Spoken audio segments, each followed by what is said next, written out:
کہ ان حالات کے اندر جن میں آج ساری دنیا دبی ہوئی ہے، الحمدللہ امریکہ میں نیو یارک کا یہ مدرسہ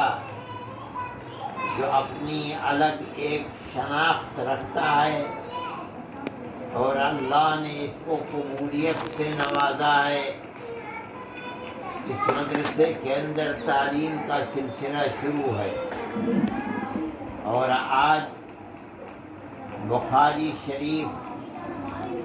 جو علم حدیث کی بے مثال اور بنیادی کتاب ہے، وہ آج شروع ہو رہی ہے اور آج اس کا پہلا سبق ہے۔ میں یہ سمجھتا ہوں کہ اپنی بے مائگی اور علم کے اعتبار سے تہی دستی یہ چاہتی تھی کہ خود وہ استاد محترم جو بخاری کا درس طلباء کو دیں گے وہی بخاری کے سبق کی شروعات بھی کرتے، لیکن حافظ برکت اللہ صاحب کے حکم کی تعمیل میں نے کی ہے اور میں اپنی طالب علمانہ حیثیت کے ساتھ آپ کے سامنے موجود ہوں، اور آج الحمدللہ دارالعلوم نیو یارک کے اندر درس حدیث شروع ہو رہا ہے۔ اللہ خیرات و برکات سے نوازے اور بہتر سے بہتر انجام تک پہنچائے۔ اس بات کو طلبہ عزیز کو سمجھنا چاہیے کہ علم حدیث کہا جاتا ہے علم نسب الی رسول اللہ صلی اللہ علیہ وسلم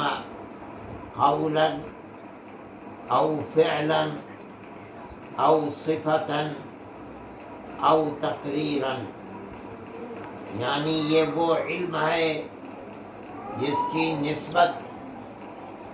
آقا نامدار سید الانبیاء والمرسلین حضرت محمد صلی اللہ علیہ وسلم کی طرف ہوتی ہے، یعنی اس اعتبار سے کہ آپ نے زبان سے فرمایا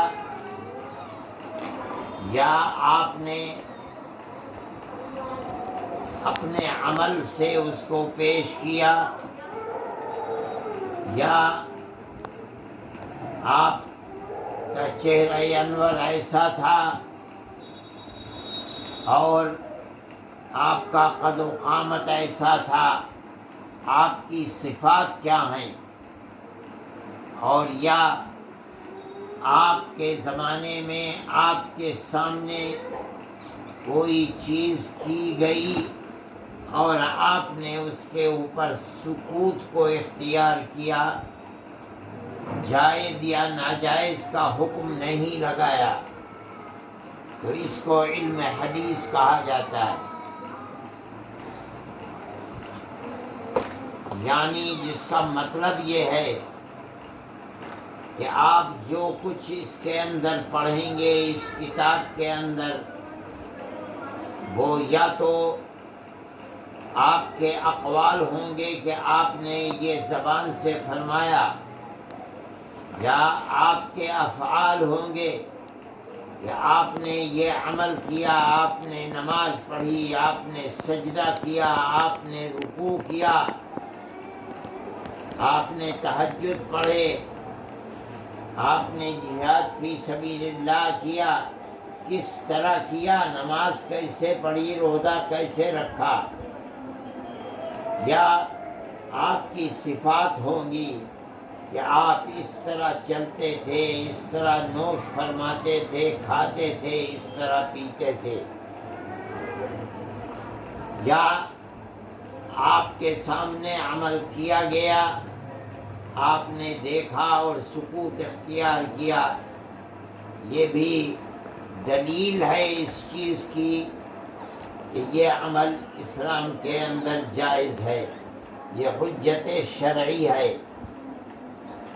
انہی چیزوں کا ذکر اس کتاب کے اندر ہوگا۔ علم حدیث کی بہت سی کتابیں ہیں، آپ بھی اس کتاب کے ساتھ امام مسلم کی جمع کی ہوئی کتاب کو پڑھیں گے، ابو داؤد، امام ترمذی، امام نسائی، اور اسی طریقے پر موطا امام مالک، موطا امام محمد رحمہم اللہ، ان کتابوں کو آپ پڑھیں گے۔ لیکن امام بخاری کی یہ کتاب ان تمام کتابوں میں امتیاز کی صفت رکھتی ہے، اس لیے اس کتاب کو اصح الکتب بعد کتاب اللہ کہا گیا ہے۔ اللہ کی کتاب کے بعد یہ کتاب سب سے صحیح ترین کتاب ہے۔ جو روایات اس کے اندر آئی ہیں وہ جو اپنا درجہ رکھتی ہیں، عام طریقے پر دوسری کتابوں کے اندر احادیث جو جمع کی گئی ہیں ان کا یہ رتبہ نہیں ہے۔ اس لیے اس کتاب کے پڑھنے اور پڑھانے کی طرف اور کتابوں کے مقابلے میں خاص طریقے پر ہر زمانے میں توجہ زیادہ دی گئی ہے۔ صاحب کتاب نے، اب آپ جب اس کتاب کو شروع کریں گے تو آپ کو محسوس ہوگا کہ سب سے پہلے جس روایت کو، جس چیز کو لا کر رکھا ہے